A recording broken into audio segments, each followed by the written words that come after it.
أعوذ بالله من الشيطان الرجيم. بسم الله الرحمن الرحيم. وإذا بدلنا آية مكان آية والله أعلم بما ينزل قالوا إنما أنت مفتر بل أكثرهم لا يعلمون. قل نزله روح القدس من ربك بالحق ليثبت الذين آمنوا وهدى وبشرى للمسلمين. صدق اللہ العظیم. حمد و ثناء رب کریم اور درود و سلام بر سید خیر انام کے بعد سورۃ النحل کی آیت نمبر 101 اور 102 تلاوت کی گئی ہیں، جو 14ویں پارے کے رکوع نمبر 20 میں ہے۔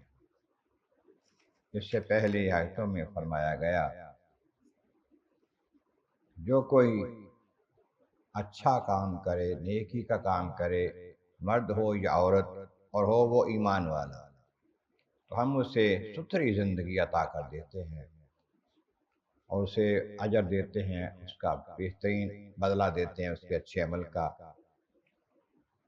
اور جب تم قرآن پاک پڑھنے لگو اعوذ باللہ پڑھ لیا کرو، اللہ کی پناہ حاصل کر لیا کرو شیطان مردود سے، کیونکہ وہ اس میں وسوسے ڈال دیتا ہے اور اس کا غلبہ نہیں ہوتا، اس کا قابو نہیں ہوتا ان لوگوں پر جو ایمان والے ہیں اور اللہ پر توکل کرنے والے ہیں، ان پر شیطان قابو نہیں پاتا۔ اس کا قابو تو ان لوگوں پر ہوتا ہے جو اس سے پیار کرنے والے ہیں، اس کی مرضی کے کام کرنے والے ہیں اور شرک کرنے والے ہیں۔ اب اگلی آیتوں میں بتایا جا رہا ہے کہ اللہ تبارک و تعالیٰ کچھ احکامات نازل کرتا ہے تو پھر جب حکمت ہوتی ہے ان کو بدل بھی دیتا ہے ضرورت کے مطابق۔ تو مشرکین مکہ اعتراض کرتے تھے، کفار اعتراض کرتے تھے، تنقید کرتے تھے، یہ کیا بات ہے، اللہ نے پہلے حکم اور بھیجا تھا اب اور بھیج دیا ہے، ایسا تو نہیں ہو سکتا، اللہ کو پہلے ہی نہیں پتا تھا کہ کیا حکم بھیجنا ہے، نعوذ باللہ۔ پھر وہ کہتے کہ یہ محمد صلی اللہ علیہ وسلم نے خود بنا لیا ہے، کبھی کوئی حکم دیتے ہیں کبھی کوئی دیتے ہیں۔ تو خالق کائنات نے اس کی تشریح فرمائی اور ان کی تردید فرمائی۔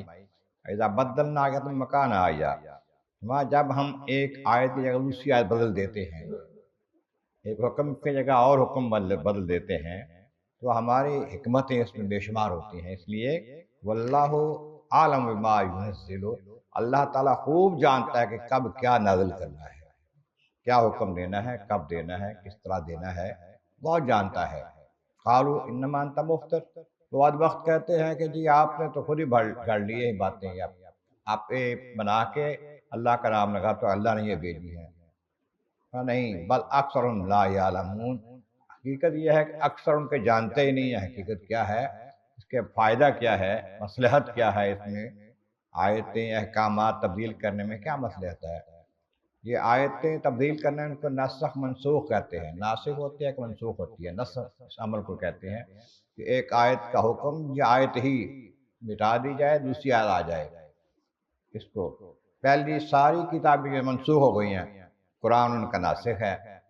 اس طرح قرآن پاک میں کئی آیات ایسی ہیں جو حکم شروع میں آئے اس کے بعد پھر اور حکم آ گئے، وہ آیتیں بعد والی جو ہیں پہلے حکم کو بدلنے والی، ان کو ناسخ کہتے ہیں، جو بدل گئی اس کو منسوخ کہتے ہیں۔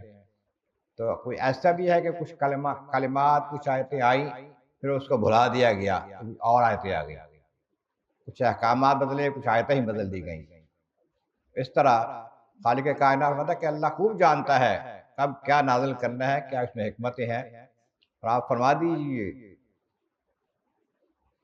نزلہ روح القدس، کہ یہ قرآن پاک جو ہے کلام پاک ہے، آیت بینات ہیں، بنانے کی بات نہیں ہے، کوئی بھی نہ بنا کر سکتا ہے، یہ تو روح القدس، روح الامین، ویل امین علیہ السلام لے کر آتے ہیں اللہ تعالیٰ کی طرف سے۔ اللہ کا کلام ہے، قرآن ہے، لانے والے جبریل امین علیہ السلام ہیں، لائے ہیں محبوب کی طرف جو دنیا کے سب سے سچے آدمی ہیں، تو اس میں کیسے کمی پیش ہو سکتا ہے۔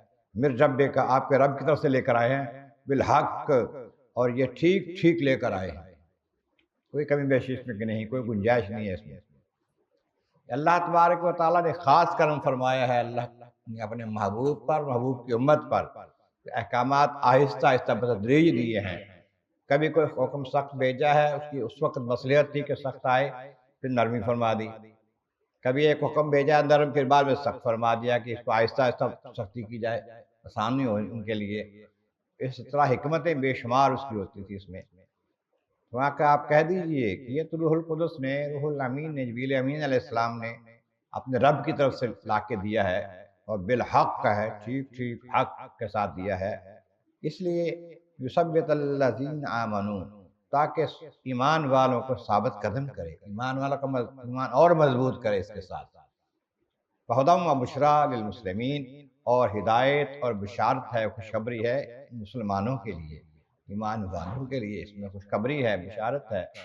اللہ تعالیٰ ان کے لیے آسانی فرماتا ہے، احکامات آہستہ آہستہ نازل فرماتا ہے، ضرورت کے مطابق تبدیل کر دیتا ہے، آسان کر دیتا ہے، اس کی بڑی مہربانی ہے۔ تو جو سمجھتے ہیں اور جان بوجھ کے حق اختلاف کرتے ہیں وہ بھی غلطی پر ہیں، جو سمجھتے نہیں ہیں، اس پر توجہ ہی نہیں دیتے ہیں، وہ بھی غلطی پر ہیں۔